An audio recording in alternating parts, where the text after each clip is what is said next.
Le désarroi des populations villageoises face à l'exploitation forestière n'est plus à démontrer. Dans les zones rurales les plus reculées, les témoignages se multiplient, notamment sur le bois abandonné et la coupe d'espèces protégées. Nous sommes les villageois. C'est qu'il n'y a pas assez de moyens. Bon, si les Chinois arrivent, ils disent que non, ils veulent le bois et que nous, on a besoin d'argent, on est obligé d'aller monter le bois. Après, quand nous, on monte le bois, ils nous disent que non, ils vont payer. Après avoir coupé le bois, ils ramènent le bois. S'ils nous donnent quelque chose, peut-être 100 000 ou bien 150 000, ils disent que non, ils vont revenir jusqu'à présent, ils ne reviennent plus.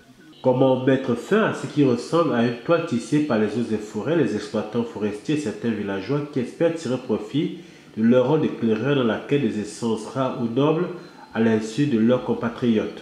C'est étonnant que, à ce jour, les gens nantis profitent d'une certaine situation pour rendre plus pauvres les démunis.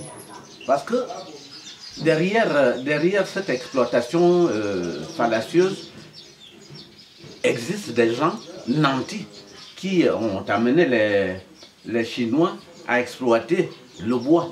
Et en retour, ils ne donnent que les miettes aux gens qui leur ont présenté le bois. Les eaux et forêts sont impliqués, étant donné que le directeur provincial des eaux et forêts a fait la déclaration à la radio en disant que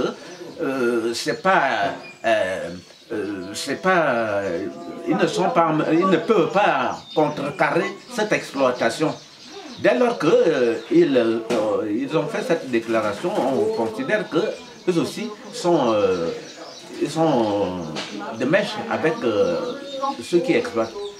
À ce jour, les scandales qui se sont multipliés dans les villages du Nord-Gabon n'ont pas permis d'amener le gouvernement à remettre sur la table la question de l'attribution des permis, du rôle des agents des eaux et forêts dans l'exploitation illégale et des peines infligées à ceux et celles qui mettent en péril les lois forestières.